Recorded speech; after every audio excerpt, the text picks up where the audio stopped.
Good morning, good afternoon, good evening, whatever time you happen to be watching this video. We're going to have ourselves a serious conversation about the hashtag #MeToo movement. But before we get into it, allow me to reintroduce myself. I am the diligent, vigilant, meticulous, sagacious, conscientious, analytical, methodical individual D. I'm not wearing any glasses, so I can't really lower them so you can see the lower parts of my iris. I am the Chiseled Adonis. I decided to do something a little bit different today. Usually when I sit in the car and doors closed and the windows are all the way up, at one point of me pontificating for a long period of time, I'll begin to profusely sweat. I don't want to have that happen. I don't feel like having all the perspiration coming out of my epidermis and my pores. But nonetheless, let's have this conversation about this hashtag #MeToo movement. It's way long overdue, but when it began, I believe it started with Harvey Weinstein last year. They had the allegations of Bill Cosby coming out for several different years. However, it didn't really spark and become the catalyst for the #MeToo movement like it did for Harvey Weinstein. Now, regarding him, I'm happy that he's being dragged through the mud for all the things that he's been doing for several different years. He should be called out. However, I'll say this about the women.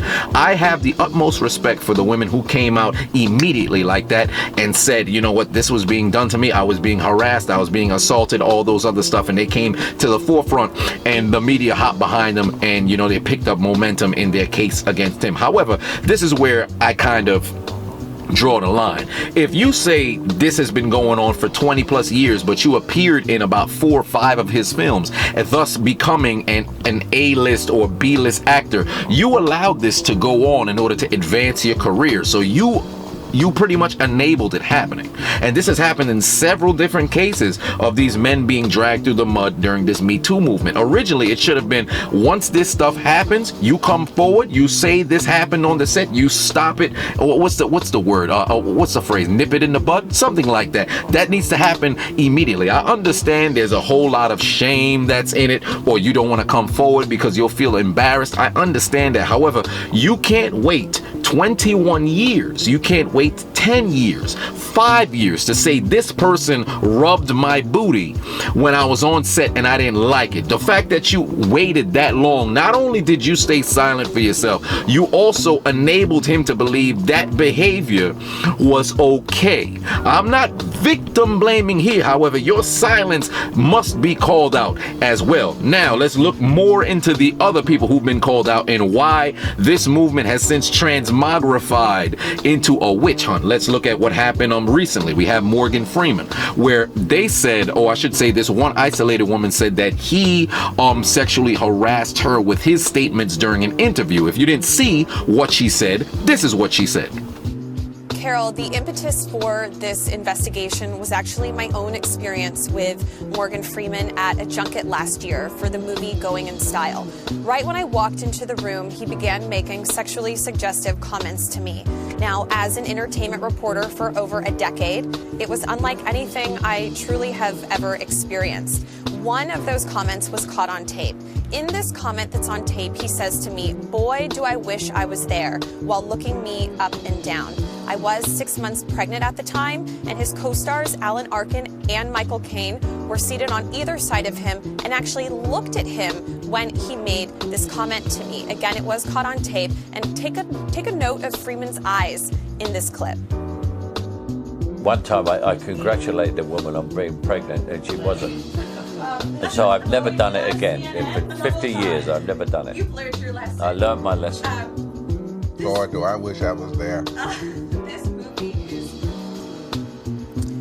As you see, that was quick right there, but there were other comments made to me by Freeman before and after this one, but they were not caught on tape. We reached out to Alan Arkin and Michael Caine, his co-stars who were seated next to him, and they could not, well, Alan Arkin could not be reached for comment, and Michael Caine declined to comment. You can't be serious. It's enough to get me to the boiling point. Now, anybody with the ability to discern speech would see this man had no sort of intent of even speaking to her in that manner.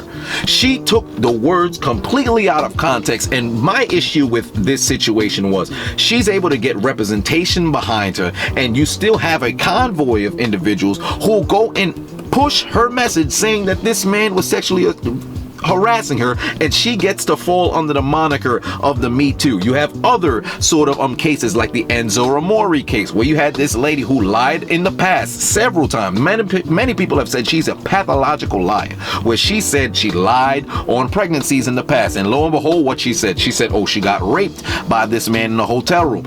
Lo and behold, turns out it was all consensual and she was lying. She actually said this, that she was lying herself. And what happens to her? Absolutely nothing. Then you have another situation dealing with Ryan Seacrest. They had a lady who came out and said he did this to her so and so, and she was willing to drop the charges against him for $15 million. Now you're looking at different cases of extortion happening. You have Sylvester Stallone. This I believe they said something on the film of was it Top Gun Over the something in 1986-87. Lo and behold, there was this 16-year-old girl.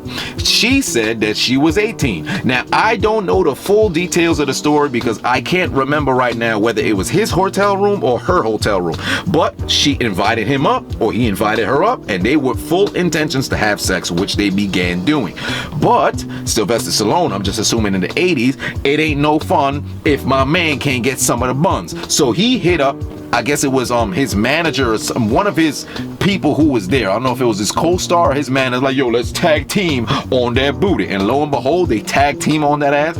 She said she was uncomfortable with it at the time. However, she didn't say anything. So if you're in the midst of making for lack of a better term, a one-sum of coitus into a threesome of coitus, and you're uncomfortable but don't say anything, how do you expect him to know that you're uncomfortable? We're not mind readers here. It's similar to what happened with the Aziz Ansari story, where he went on a bad date. The lady just had a bad date. She didn't say anything to him during, but she said something afterwards, lo and behold, saying, oh, I'm uncomfortable, but then comes out talking about she was sexually assaulted. Well, you didn't say anything. He's not a mind reader. You can't just come over here and say you were sexually assaulted because of buyer remorse. That makes no sense.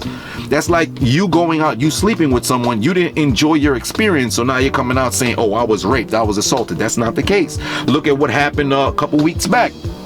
Jamie Foxx. Lady said in 2002 he slapped me in the face with his penis. Wait a minute. First off, let's try to investigate the claims that you said. How can one slap another person in the face with their penis? Are you a dwarf? Are you a midget? No, you're not. So how would this occur? Did he jump and slap you in the face with his penis? No, you're saying that he was forcibly trying to get you to perform oral sex. But let's just logically think about this. You try to force somebody to have oral sex with you. They deny. Then you take out your penis and slap them in the face. Doesn't make any sense. And more, if you look into the details of her claims, there's no sort of linear, parallel claims. Every single time she's done an interview has since changed her story. It makes absolutely no sense. Then you have who else came out? They had Russell Simmons. They had Stan Lee. They had countless other people. I think it's up to maybe about like 80, 90 different people. Louis C.K. But with the Louis C.K. situation where he said, oh, do you mind if I masturbate in front of you? And the lady said no. Then he took out his wiener and started beating off right there. That's kind of weird. I don't understand why. I don't know if that's a kind of fetish, but in his case, hey, I can't really defend you, fam. But they had what was another case? Oh, Bill Cosby. All right, that was the big one. However, the thing that I had with Bill Cosby was this. He was they had about 60 plus women that came out talking about Bill Cosby, saying, oh, he's sexually assaulted or sexually harassed. My thing was they convicted him on 4 different ladies' stories. However, of the 60 plus that came out, 23 lied about their it was complete fabrications. None of it was true. They made it up out of the blue. But we continually throw out this number, or I should say the media continues to throw out this number, 60 plus women were assaulted. But 23, and that's at the least, that has since been proven, were completely lying. And they were able to get representation, they were able to get backing from the media, and yet they were completely lying, trying to extort this man for money.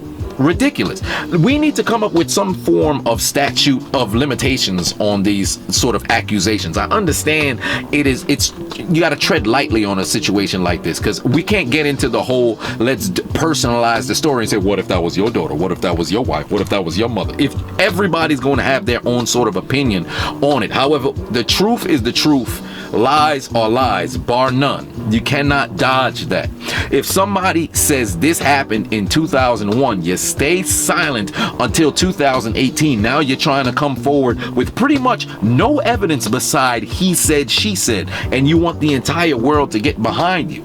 And then you have countless different news articles or different organizations saying, oh, well, you questioning these women, you know, you're victim blaming and all this other stuff. There's a reason why this has since happened, because if you look at past stories where you had the Duke lacrosse team scandal, you had the Brian Banks story, you had the 2009 Hofstra University sort of story, where you had people coming out talking about they were raped when in fact they were blatantly lying, and the world got behind them. Lo and behold, the details come out, oh, they were lying, and what happens to the people who made the accusations? Nothing. It's just some, yeah, I made it up, or I guess I didn't remember what happened, and then people go about their lives. There's no sort of repercussion for trying to drag somebody through the mud based on your own fabrication.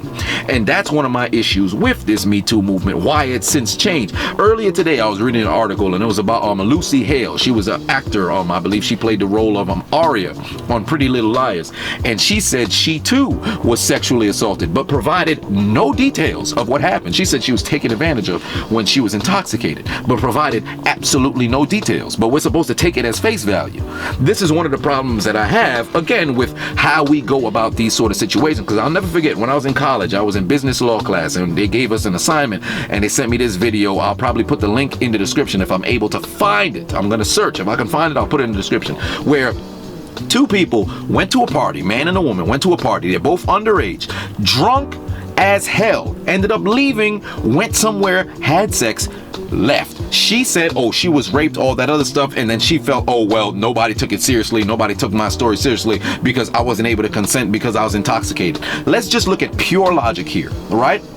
If I am drunk and you are drunk, we both cannot consent. At that point, it cancels out. Whether I'm penetrating you or not, it cancels out. Because drunk people do stupid stuff. For example, I'm not saying it's okay, oh, you're both drunk, go out there and sleep with each other. But you cannot go out on the moniker of saying, well, I couldn't consent because I was drunk. If that person is drunk as you, they can't consent in the exact same breath. We have to stop making it seem like people can't take personal responsibility.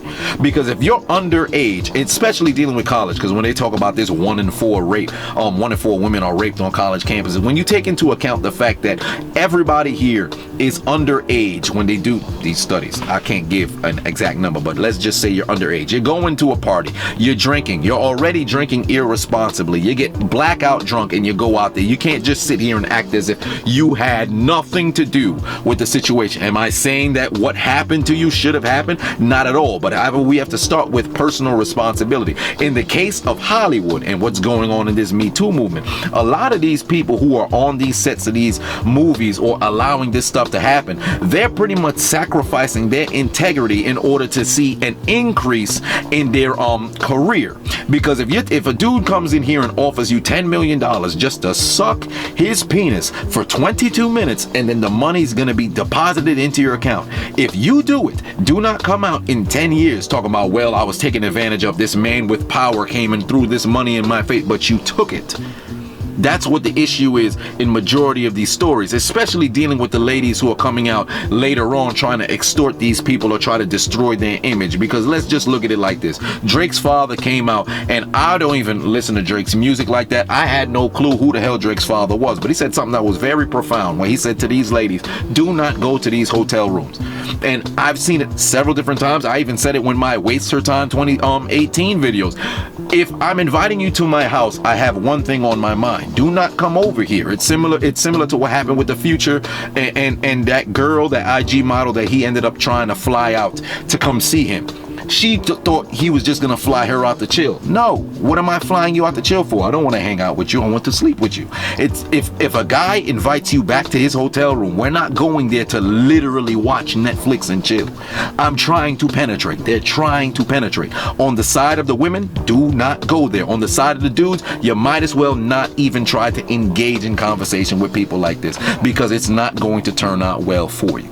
It's not. All right, because there's countless different stories, especially dealing with this Me Too movement, where you see it's blatantly obvious that it's either a fabricated lie, somebody made a bad decision, or they're exacerbating the sort of situation, because you can't make it seem like this person's the worst person in the world because his hand touched their lower back while taking a photo, but they're exacerbating situations. At this point, the way I see things going, you're not even going to be able to have conversations with women on the street without them giving you consent to speak to them. And you've seen it with the videos years back. I believe it was about 2 years ago with that lady who was walking through New York, and it was 10 hours, and she said, oh, she was sexually harassed throughout the entire day. Compiled it into a 4-minute video, and in the video there were some dudes talking about, hey, nice ass, or stuff like that, but the vast majority was good morning, lady, you look beautiful, hon, how are you doing, smile, stuff like that. If that's considered sexual harassment, I don't think I want to reside in this country. But nonetheless, this is my take on it. Write in the comment section what you think about the Me Too movement. Do you think it's gone away? What the original, catalyst for the movement was? Do you think it's actually still good? Do you think nothing changed? What are your thoughts? Send some other stories of other guys in Hollywood who have since been dragged through the mud. And let me just say this before I leave. It's kind of odd to me that Corey Feldman, speaking about the pedophilia in the Hollywood realm, isn't at the forefront of our focus when talking about Hollywood, because I would rather look for a solution of what's happening to these young kids being taken advantage of than a grown-ass lady talking about somebody touched their ass. I'm sorry. We should be focused more on the kids. Am I saying that, oh, well, we shouldn't look at them? No. But if you got a 10-year-old kid who's being molested day and night on the freaking set of the Disney Channel versus a freaking 76-year-old woman talking about somebody touched her lower back or kissed her on the lips when she didn't want to be kissed, let's just look at who the hell we can hold in a higher light right here. Who the hell has a higher level of consciousness or able to do something about situations? Because kids can't. Adults can. You could slap that man in the face. That 10-year-old kid can't do nothing. All right, so we need to really take into account who the hell, or I should say, where our priorities are. But yeah, leave in the comment section what you think about the hashtag Me Too movement, and let's have some dialogue about it.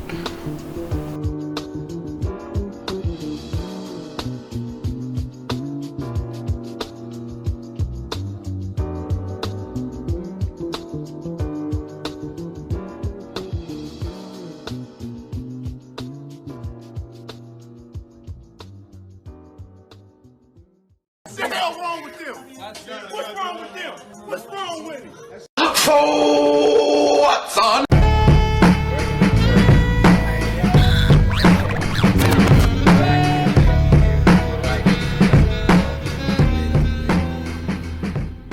Nancy! Yes, maman, quoi?